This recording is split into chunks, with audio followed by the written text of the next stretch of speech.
Hello everyone, कैसे हो आप सभी? आई होप बहुत अच्छे होंगे। एक बड़ी इंटरेस्टिंग सी बात मैं आपको बताती हूँ। क्या होता है ना कि जब आप आध्यात्मिक यात्रा शुरू करते हो, जब आप आध्यात्म की तरफ आपकी रुचि जागती है, आपको अपने आसपास ऐसे लोग मिलेंगे जो कहेंगे, अरे अध्यात्म तो ना बुढ़ापे वाली चीज़ है। ये बुढ़ापे में काम करना, इस पे पहले जो चीज़ें चल रही हैं आस-पास उन पे ध्यान दो। लेकिन आपका मन बार-बार खींचता है अध्यात्म की तरफ बढ़ने का, आपका मन करता है नहीं, मुझे यहाँ शांति मिल रही है, मुझे इस तरफ जाना है, ये बुढ़ापे वाली चीज़ नहीं है। आप उस तरफ बढ़ना चाहते हो। लाइफ में ना जब कभी ऐसी सिचुएशन आती है, जब आउट ऑफ कंट्रोल है, नहीं समझ आ रहा क्या करना है, फिर आदमी अध्यात्म की तरफ बढ़ता है, वो अध्यात्म की तरफ जाता है। और ये मैं अपने पर्सनल एक्सपीरियंस से कह रही हूँ कि अगर आप अध्यात्म को अपने जीवन में लाते हो ना, आपके लिए चीज़ें बहुत आसान हो जाती हैं। आप हर उस प्रॉब्लम को, उस चैलेंज को आसानी से हैंडल कर पाते हो। आप जो भी चैलेंज आपके सामने है, आप उसको बाकी लोगों के जैसे नहीं देखते हो, आप उसके बियॉन्ड जाके देखते हो। उस चैलेंज का आपकी लाइफ में आना और वो चैलेंज आपको क्या सिखा रहा है, आप उस पे ध्यान देते हो। आप समस्या पे नहीं ध्यान देते हो, आप समाधान पे ध्यान देते हो कि कैसे मुझे इस चीज़ का समाधान निकालना है और ये चैलेंज एक्चुअली मुझे सिखा क्या रहा है। और जब वो टाइम निकल जाता है, आपको रियलाइज़ होता है कि इस चैलेंज ने मुझ में क्या चेंज लाया है, मुझ में क्या ट्रांसफ़ॉर्मेशन हुई है।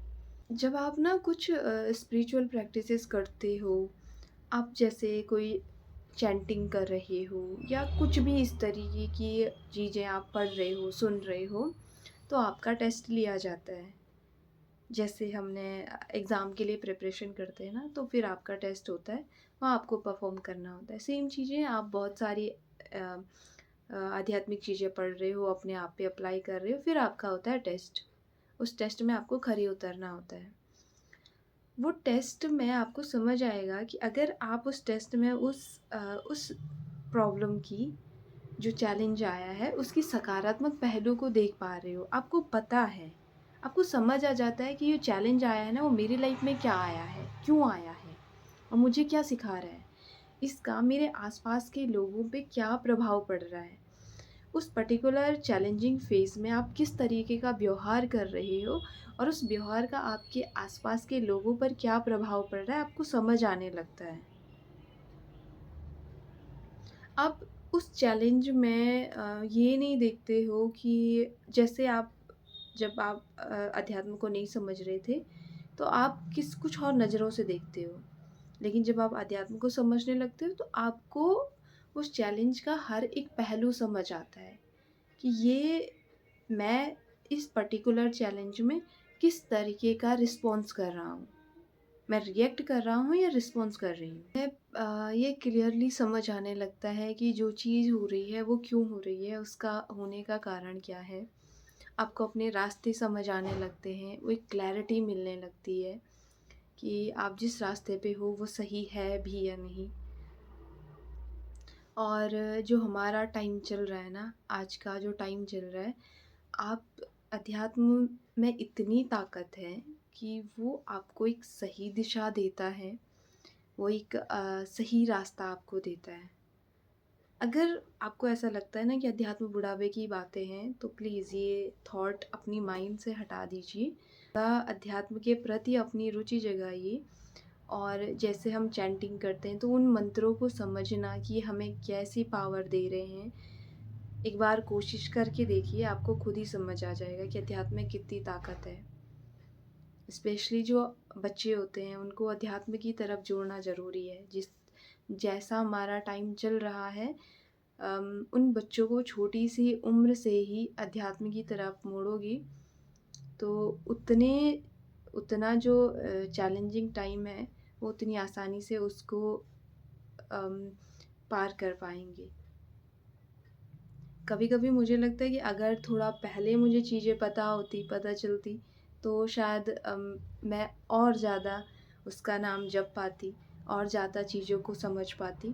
पर ठीक है, उसकी डिवाइन टाइमिंग है, जब जब कहते हैं ना कि आप अगर तैयार हो तो टीचर अपीयर हो जाते हैं, तो अगर आप सीखने को तैयार हो तो ऊपर वाला टीचर बना के आपकी लाइफ में किसी न किसी को भेज देता है।